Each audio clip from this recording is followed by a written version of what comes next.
2011 aasta BC Kalev Cramo karikavõistlustel hõbe ehk koht kõrgem kui eelmine aasta, et kas kordaminek või ikkagi altminek? Progress on olemas, et niisugune joke'iga pooleks ütleme siis, et et finaali saime ja kahju, et karikat ei tulnud, aga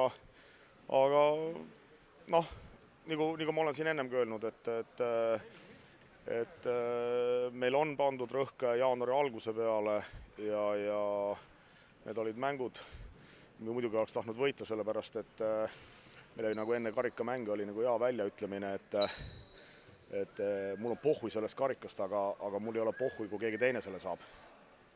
Kas kaotus jäi põhiliselt siis mõne liidermängija suhteliselt, ütleme, nadi mängu taha, Škeele, Arbet, 11-1 näiteks? No ega siin võid otsida põhjuseid igalt poolt, et lauavõitluses visketabavus, mis ütleme kergejõustikallist tulles on täitsa normaalne, et niisugune visketabavus on, et loodame, et see läheb natuke paremaks mingi aeg. Kaks tehnilist sinna otsa, vastaste 40 vabaviset, kõik need asjad annavad selle tulemuse lõpuks kokku. Kas võib-olla sai ka otsustaks kolmandal veerandal, kui järsku ootamatult sai sisse pandud Kristjan Kitsing vigade sunnil, kuna pikkasid oli teil juba mitu tükki väljas või oligi see niimoodi plaanitud? No ega mul ei olnudki seal kedagi panna põhimõtteliselt, sellepärast et ega lõpus, kui ma selle Varmanovi sisse panin, siis oli ka otsustaval, mitte otsustaval, aga ühel momendil, kus me olime 6-ga taga, tema pidi selle laua ära kontrollima, ta ei saanud selle kätte ja rünnak lõppes 2+1-ga. Et isegi seda vabaviske, mis nagu hüppas korirõnge peal, ta ei suutnud ära lüüa, mul põhimõtteliselt välismängijad, Pamba oli enam-vähem, aga see tehniline oli liiast ja ülejäänud olid ikkagi alla oma võimete mängisid. Et mõtteainet on ja ütleme, siit nendest mängudest saab ka omad järeldused teha, et edasi liikuda.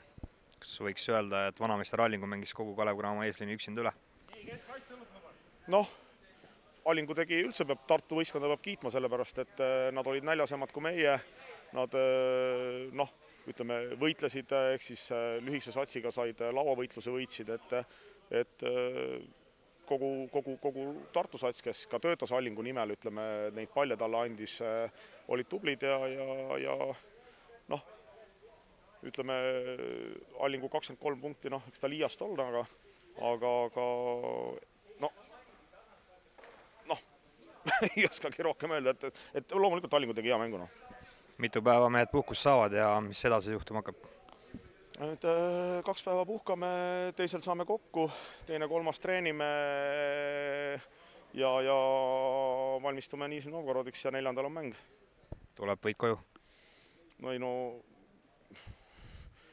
Oleks see nii lihtne, et kui ma praegu ütlen, et see võit koju tuleb, siis jah, aga loomulikult meil läheb väga raskeks, sellepärast et seal on ütleme, väga hea klassiga mängijad, eriti nende playmaker, kes siin stabiilselt 20-25 silma paneb.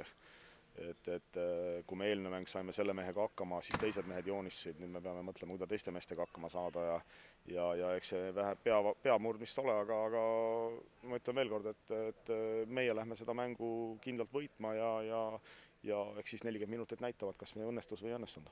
Aitäh, head vanast lõppu! Head vanast lõppu!